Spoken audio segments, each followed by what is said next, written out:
আসসালামু আলাইকুম, কেমন আছেন সবাই? আশা করি অবশ্যই ভালো আছেন। তো এখন এপ্রিল মাস, তো ব্যাংকিং শেয়ারগুলা ডিভিডেন্ড দেওয়ার মাস। তো আজকে প্রাইম ব্যাংকের ডিভিডেন্ড ঘোষণা করা হয়েছে 25% নগদ এবং 5% স্টক ডিভিডেন্ড। তো ব্যাংকটা আমরা এর পূর্বে একটা কিন্তু পৃথক ভিডিও করেছি, ব্যাংকটার ফান্ডামেন্টাল নিয়ে আলোচনা করেছি। তো ডিভিডেন্ড রিলেটেড যাবতীয় কিছু দেখার চেষ্টা করি।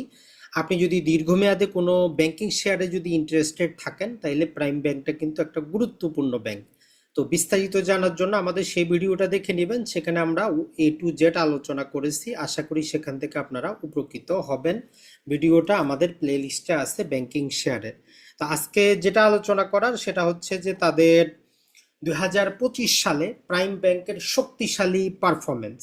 ব্যাংকিংয়ে বাংলাদেশে 36টা ব্যাংক নিবন্ধিত আছে, যার মধ্যে 5টা ট্রেডিং বন্ধ আছে, বাকি 31টার মধ্যে আশা করা যাচ্ছে 14-15টা ব্যাংকই ডিভিডেন্ড দিতে পারবে, বাকিগুলা কিন্তু দিতে পারবে না।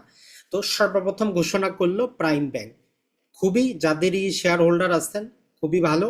2025 সালে 910 কোটি টাকা তারা প্রফিট করেছে যাবতীয় কিছু করার পরে। 910 কোটি টাকা, যা আগের বছরের তুলনায় 24% বেশি, 1-2% না, বলতে পারেন 24% বেশি।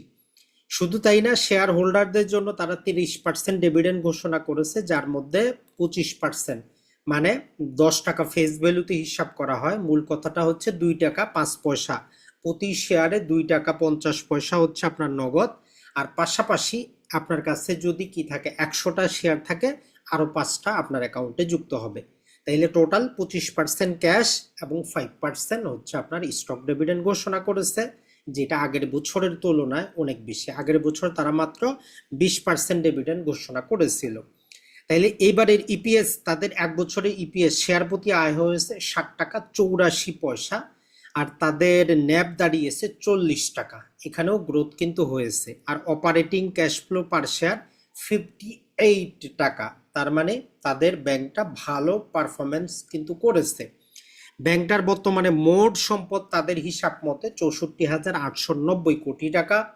ক্যাপিটাল এডুকুইসি রেশিও, যেটা 12.5% থাকলেই যথেষ্ট, সেইটা তাদের 18%-এর উপরে।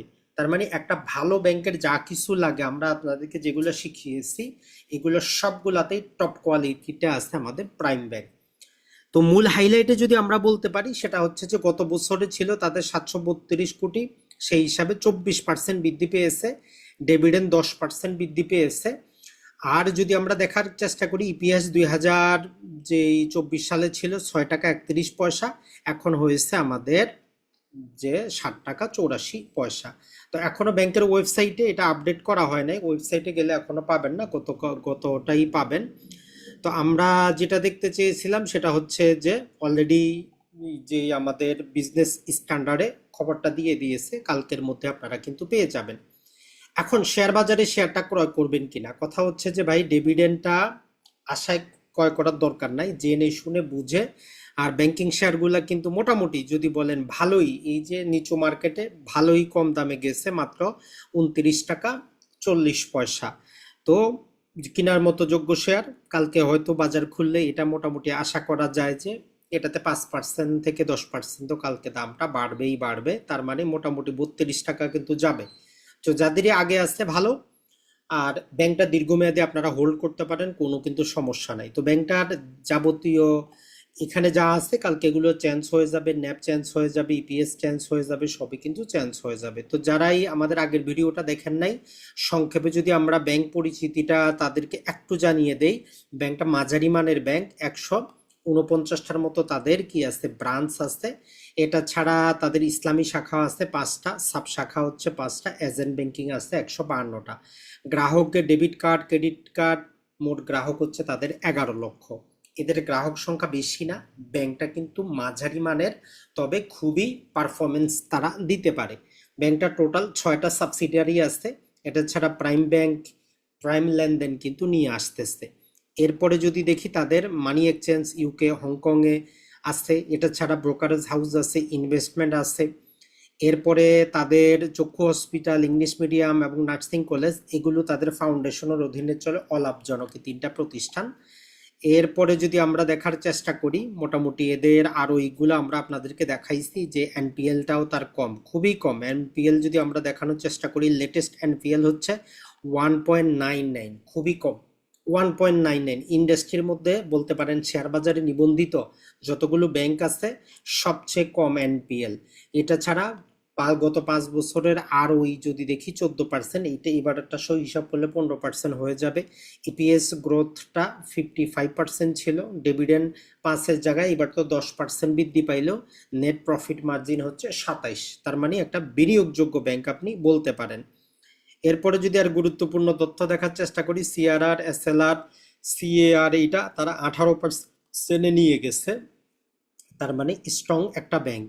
এটা ছাড়া স্টক প্রাইসও যদি আমরা দেখার চেষ্টা করি, সেটা আমরা দেখিয়েছিলাম যে 23 টাকাতে বিক্রি হচ্ছিল, 31 টাকাও ছিল, এখন তো জাস্ট একটু কমছে। তো পি এ রেশিও তো লো নয়, ব্যাংকটা সস্তাতে বিক্রি হচ্ছে, আপনারা চাইলে কিন্তু নিতে পারেন। আর্নিং পার শেয়ারগুলা এখানে গত বছরে ধারাবাহিকভাবে দেওয়া আছে, আর এই বছরে তারা মাত্র 5% স্টক ডিভিডেন্ড দিচ্ছে, সেই হিসাবে শেয়ার সংখ্যা কিন্তু তারা তেমন বাড়াচ্ছে না। তো ডিভিডেন্ডের মধ্যেও দেখেন যে তারা গত বছরও কি করে নাই, গত বছরও ওই রকম, কিন্তু তারা দেখে বেশিরভাগই তারা ক্যাশ, দেখেন যে ক্যাশ ক্যাশ ক্যাশ ক্যাশ। শুধু 2024 সালে তারা 17.5% ক্যাশের পার্সেন্ট, 2.5% স্টক ডিভিডেন্ড দিয়েছিল, এবার 5% স্টক ডিভিডেন্ড দিয়েছে, তার মানে শেয়ার সংখ্যা তারা বাড়ায় নাই, ওই জন্যই প্রতি শেয়ার প্রতি আয়টা কিন্তু বেশি পাচ্ছেন। তার যাবতীয় তথ্য এখানে দেওয়া আছে। এটা ছাড়া আমরা এখানে যেটা বলেছি যে কস্ট অফ ফান্ড, এখানে তাদেরটা দেওয়া আছে, মোটামুটি তাদের 8 টাকার নিচেই আছে। আর তাদের স্প্রেড যেটা, এইটা মোটামুটি 5%-এর মতো, তার মানে লাভটা তাদের ভালো। আর ওইটা তো মাশাল্লাহ 20%, 15%, 13%, 11%, 6%, 6%। তো ওভারঅল সব জায়গা থেকে আমরা বলতে পারি বিনিয়োগ করার মতো একটা ব্যাংক, যেটা আমরা 2020 সাল থেকে ওই ভিডিওতে দেখিয়েছিলাম। তো আপনিও যদি এখনো বিনিয়োগ করতে চান, তাইলে এইখানে যেমন City Bank, Prime Bank, Uttara, EBL, BRAC, Bank Asia, Pubali, এই যে 3টা আর 3টা 6টা আর 7টা, এই 7টা ব্যাংকের বাইরে অন্য ব্যাংকে আপাতত আপনার বিনিয়োগ না করাই ভালো। তাহলে ব্যাংকগুলোর নাম আবার বলে নেন। প্রতিটা ব্যাংকের বিশ্লেষণ আমাদের প্লে লিস্টে দেওয়া আছে, সেখান থেকে আপনি দেখে শুনে বুঝে যেটাতে আপনার ভালো লাগে সেটাতে আপনি বিনিয়োগ করবেন। আসসালামু আলাইকুম, ভালো থাকবেন সবাই।